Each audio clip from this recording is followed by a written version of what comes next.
ആകാശവാണി വാർത്താ വീക്ഷണം. സെൻസസ് 2027 രാജ്യത്തെ സമഗ്ര വികസനത്തിലേക്ക് നയിക്കുന്ന വഴികാട്ടി. തയ്യാറാക്കിയത് ശ്രീജിത്ത് ശ്രീധരൻ, മാധ്യമപ്രവർത്തകൻ. അവതരണം നവനീത. ലോകത്തെ ഏറ്റവും വലിയ സെൻസസ് പ്രക്രിയയായി വിലയിരുത്തപ്പെടുന്ന സെൻസസ് 2027 പ്രവർത്തനങ്ങൾ രാജ്യത്ത് പുരോഗമിക്കുകയാണ്. 2026-27 കാലയളവിൽ നടത്തുന്ന പുതിയ സെൻസസ് ഒട്ടേറെ സവിശേഷതകൾ നിറഞ്ഞതാണ്. രാജ്യം കണ്ട ഏറ്റവും ബൃഹത്തായ സെൻസസ് എന്നതിലുപരി ഇന്ത്യയിലെ ആദ്യ ഡിജിറ്റൽ സെൻസസ് എന്ന പ്രത്യേകതയും സെൻസസ് 2027-നുണ്ട്. പൌരന്മാർക്ക് ഓൺലൈൻ വഴി വിവരങ്ങൾ സ്വയം സമർപ്പിക്കാൻ കഴിയുന്ന സെൽഫ് എന്യൂമറേഷൻ സൗകര്യവും ഇക്കുറി പുതുതായി ഏർപ്പെടുത്തിയിട്ടുണ്ട്.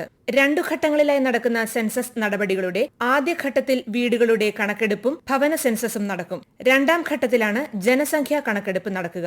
150 വർഷത്തിലേറെ പാരമ്പര്യമുള്ള ഇന്ത്യൻ സെൻസസ് ആദ്യമായി 1872-ലും അവസാനമായി 2011-ലുമാണ് നടന്നത്. ഈ പരമ്പരയിലെ 16ാമത്തേതും സ്വാതന്ത്ര്യാനന്തര ഇന്ത്യയിലെ 8ാമത്തെ സെൻസസുമാണ് ഇപ്പോൾ നടക്കുന്നത്.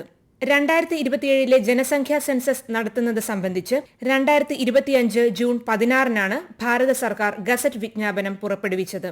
സെൻസസിന്റെ 1ാം ഘട്ടത്തിനായുള്ള വിജ്ഞാപനം 2026 ജനുവരി 7-ന് പുറത്തുവന്നു. ഇതേ തുടർന്ന് 2026 ഏപ്രിലിൽ രാജ്യത്ത് ആദ്യഘട്ട സെൻസസ് പ്രവർത്തനങ്ങൾക്ക് ഔദ്യോഗിക തുടക്കമായി. സംസ്ഥാന കേന്ദ്രഭരണ പ്രദേശ ഗവൺമെന്റുകളുടെ സൌകര്യാർത്ഥം 2026 ഏപ്രിൽ മുതൽ സെപ്റ്റംബർ വരെയുള്ള 6 മാസത്തിനുള്ളിൽ 30 ദിവസത്തെ കാലയളവിലാണ് വീട് തോറുമുള്ള ആദ്യഘട്ട സെൻസസ് പ്രവർത്തനം നടക്കുക. ഈ 30 ദിവസ കാലയളവിന് തൊട്ടുമുൻപുള്ള 15 ദിവസമാണ് സെൽഫ് എന്യൂമറേഷനുള്ള സൗകര്യം അനുവദിച്ചിട്ടുള്ളത്. കേരളത്തിൽ ആദ്യഘട്ടമായി വീടുകളുടെ എണ്ണമെടുക്കലും ഭവന സെൻസസും ജൂലൈ 1 മുതൽ 30 വരെ നടക്കും.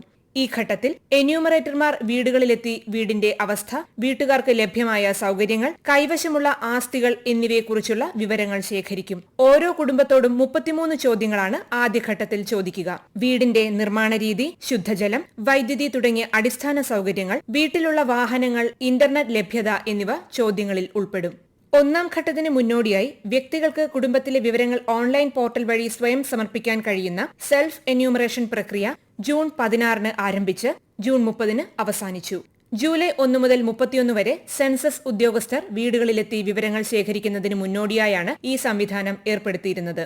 വിജയകരമായി വിവരങ്ങൾ സമർപ്പിച്ചു കഴിഞ്ഞാൽ ഒരു 11 അക്ക സവിശേഷ സെൽഫ് എന്യൂമറേഷൻ ID ലഭിക്കും. സെൻസസ് ഉദ്യോഗസ്ഥർ വീട്ടിലെത്തുമ്പോൾ ഈ ID കൈമാറി വിവരങ്ങൾ ഡിജിറ്റലൈസ് സ്ഥിരീകരിക്കാം. സെൽഫ് എന്യൂമറേഷൻ പൂർത്തിയാക്കാത്തവരുടെ വിവരങ്ങളും ഉദ്യോഗസ്ഥർ വീടുകളിലെത്തി ശേഖരിക്കും. സെൻസസിന്റെ 2ാം ഘട്ടം 2027 ഫെബ്രുവരിയിലാണ് നടക്കുക. കേന്ദ്രഭരണ പ്രദേശമായ ലഡാക്കിലും ജമ്മു കശ്മീർ, ഉത്തരാഖണ്ഡ്, ഹിമാചൽ പ്രദേശ് എന്നിവിടങ്ങളിലെ മഞ്ഞുമൂടിയ പ്രദേശങ്ങളുടെയും 2ാം ഘട്ട സെൻസസ് 2026 സെപ്റ്റംബറിൽ നടത്തും. കണക്കെടുപ്പിന്റെ 2ാം ഘട്ടത്തിലാണ് ജാതിയുമായി ബന്ധപ്പെട്ട ചോദ്യങ്ങൾ ഉൾപ്പെടുത്തിയിട്ടുള്ളത്. ഈ ഘട്ടത്തിൽ ജനസംഖ്യാപരമായ വിവരങ്ങൾ, സാമൂഹിക സാമ്പത്തിക കാര്യങ്ങൾ, കുടിയേറ്റം, കുടുംബം മുതലായവയെക്കുറിച്ചുള്ള വിവരങ്ങൾ ഓരോ വ്യക്തിയിൽ നിന്നും ശേഖരിക്കും. 2ാം ഘട്ടത്തിലെ ജനസംഖ്യാ കണക്കെടുപ്പിന്റെ കൃത്യമായ തീയതികളും ഈ ഘട്ടത്തിലെ ചോദ്യങ്ങളും സർക്കാർ യഥാസമയം അറിയിക്കും. സ്വാതന്ത്ര്യത്തിന് ശേഷം 1948-ലാണ് സെൻസസ് നിയമം രാജ്യത്ത് നിലവിൽ വന്നത്. ഇതിന്റെ അടിസ്ഥാനത്തിൽ 1951 മുതൽ കേന്ദ്ര ആഭ്യന്തര മന്ത്രാലയത്തിന് കീഴിലുള്ള ഭാരത രജിസ്ട്രാർ ജനറൽ ആൻഡ് സെൻസസ് കമ്മീഷണറുടെ കാര്യാലയമാണ് സെൻസസ് നടത്തിവരുന്നത്. ഡയറക്ടറേറ്റ് ഓഫ് സെൻസസ് ഓപ്പറേഷൻസിനാണ് സംസ്ഥാന സർക്കാരുകളുമായുള്ള ഏകോപന ചുമതല. പൊതുഭരണ വകുപ്പാണ് സംസ്ഥാനത്തെ നോഡൽ ഏജൻസി. പ്രിൻസിപ്പൽ സെൻസസ് ഓഫീസർമാരെന്ന നിലയിൽ ഓരോ ജില്ലയിലെയും സെൻസസ് പ്രവർത്തനങ്ങളുടെ ചുമതല ജില്ലാ കളക്ടർമാർ നിർവഹിക്കും. സെൻസസ് സുഗമമായി നടത്തുന്നതിന് സംസ്ഥാനങ്ങളും കേന്ദ്രഭരണ പ്രദേശങ്ങളും നിർണായക പങ്കാണ് വഹിക്കുന്നത്. വിവരശേഖരണം, ഒത്തുനോക്കൽ, നിരീക്ഷണം, മേൽനോട്ടം, പുരോഗതി വിലയിരുത്തൽ എന്നിവയുൾപ്പെടെയുള്ള വിവിധ ഫീൽഡ് തല പ്രവർത്തനങ്ങൾ നിർവഹിക്കുന്നത് അതാത് സംസ്ഥാന സർക്കാരുകളും കേന്ദ്രഭരണ പ്രദേശങ്ങളും നിയോഗിക്കുന്ന സെൻസസ് ഉദ്യോഗസ്ഥരാണ്. സെൻസസിലൂടെ ശേഖരിക്കുന്ന വ്യക്തിഗത വിവരങ്ങൾ തികച്ചും രഹസ്യമായി സൂക്ഷിക്കും. വിവിധ ഭരണതലങ്ങളിലുള്ള ക്രോഡീകരിച്ച വിവരങ്ങൾ മാത്രമായിരിക്കും പ്രസിദ്ധീകരിക്കുക. 1948-ലെ സെൻസസ് നിയമം, 1990-ലെ സെൻസസ് നിയമങ്ങൾ എന്നിവയിൽ കാലാകാലങ്ങളായി വരുത്തുന്ന ഭേദഗതി വ്യവസ്ഥകൾ പ്രകാരമാണ് ഇന്ത്യയുടെ സെൻസസ് നടത്തുന്നത്. 2027 സെൻസസിനായി കേന്ദ്ര ഗവൺമെന്റ് 11,718.24 കോടി രൂപയാണ് അനുവദിച്ചിട്ടുള്ളത്. 4 ഡിജിറ്റൽ പ്ലാറ്റ്ഫോമുകൾ വഴിയാണ് ഇത്തവണ ഡിജിറ്റലായി സെൻസസ് പ്രവർത്തനങ്ങൾ നടത്തുന്നത്. സാറ്റലൈറ്റ് ചിത്രങ്ങൾ ഉപയോഗിച്ച് ഹൌസ് ലിസ്റ്റിംഗ് ബ്ലോക്കുകൾ ഡിജിറ്റലായി നിർമ്മിക്കാൻ സഹായിക്കുന്നതാണ് HLBC വെബ് ആപ്ലിക്കേഷൻ. എന്യൂമറേറ്റർമാർക്ക് ഹൌസ് ലിസ്റ്റിംഗ് വിവരങ്ങൾ ശേഖരിക്കാനും അപ്ലോഡ് ചെയ്യാനുമുള്ള സുരക്ഷിതമായ ഓഫ്ലൈൻ ആപ്പായി HLO മൊബൈൽ ആപ്ലിക്കേഷൻ പ്രവർത്തിക്കുന്നു. സെൽഫ് എന്യൂമറേഷൻ കാലയളവിൽ ഓൺലൈനായി സ്വയം വിവരങ്ങൾ സമർപ്പിക്കുന്നത് സെൽഫ് എന്യൂമറേഷൻ പോർട്ടൽ വഴിയാണ്. സെൻസസുമായി ബന്ധപ്പെട്ട എല്ലാ പ്രവർത്തനങ്ങളും ആസൂത്രണം ചെയ്യാനും നിയന്ത്രിക്കാനും നടപ്പിലാക്കാനും നിരീക്ഷിക്കാനും census management and monitoring system എന്ന പോർട്ടൽ സഹായിക്കുന്നു. ഒരു നിശ്ചിത സമയത്ത് ഒരു രാജ്യത്ത് ജീവിക്കുന്ന ഓരോ വ്യക്തിയെക്കുറിച്ചുമുള്ള വിവരങ്ങൾ ഔദ്യോഗികമായി ശേഖരിക്കുന്ന പ്രക്രിയ എന്ന നിലയിൽ 140 കോടിയിലധികം വരുന്ന ജനസംഖ്യയെ ഉൾക്കൊള്ളുന്ന ലോകത്തിലെ തന്നെ ഏറ്റവും വലിയ ഭരണപരമായ പ്രവർത്തനങ്ങളിൽ ഒന്നാണ് ഇന്ത്യയുടെ സെൻസസ് പ്രക്രിയ.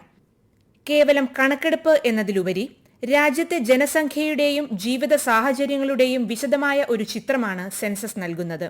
പട്ടികജാതി പട്ടികവർഗ വിഭാഗങ്ങളുടെയും മറ്റ് പിന്നാക്ക വിഭാഗങ്ങളുടെയും കൃത്യമായ കണക്കെടുക്കാനും ഈ വിഭാഗങ്ങൾക്ക് അർഹമായ ആനുകൂല്യങ്ങൾ ലഭ്യമാക്കാനും സെൻസസ് വിവരങ്ങൾ വഴിയൊരുക്കും.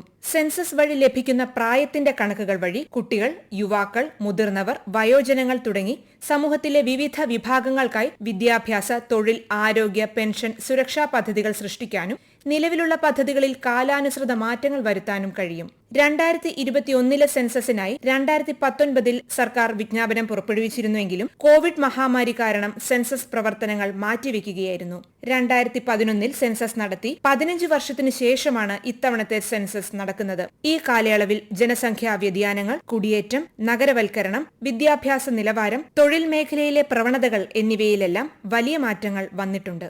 അതുകൊണ്ട് തന്നെ ക്ഷേമ പദ്ധതികളുടെ ആസൂത്രണം, അടിസ്ഥാന സൗകര്യ വികസനത്തിന് ആവശ്യമായ ഫണ്ട് അനുവദിക്കൽ, സംവരണം, ജനസംഖ്യാനുപാതികമായ മണ്ഡല പുനർനിർണയം തുടങ്ങിയ നയപരമായ തീരുമാനങ്ങളെടുക്കാൻ സർക്കാരിനെ സഹായിക്കുക പുതിയ സെൻസസ് ഡേറ്റയാകും. അതുകൊണ്ട് തന്നെ സെൻസസ് 2027 കൃത്യമായ വിവരങ്ങൾ നൽകി രാജ്യത്തെ സമഗ്ര വികസനത്തിലേക്ക് നയിക്കുന്നതിൽ പങ്കാളിയാവുക എന്നത് നമ്മുടെ കടമയാണ്. നിങ്ങൾ കേട്ടത് വാർത്താവീക്ഷണം. സെൻസസ് 2027 രാജ്യത്തെ സമഗ്ര വികസനത്തിലേക്ക് നയിക്കുന്ന വഴികാട്ടി. തയ്യാറാക്കിയത് ശ്രീജിത്ത് ശ്രീധരൻ.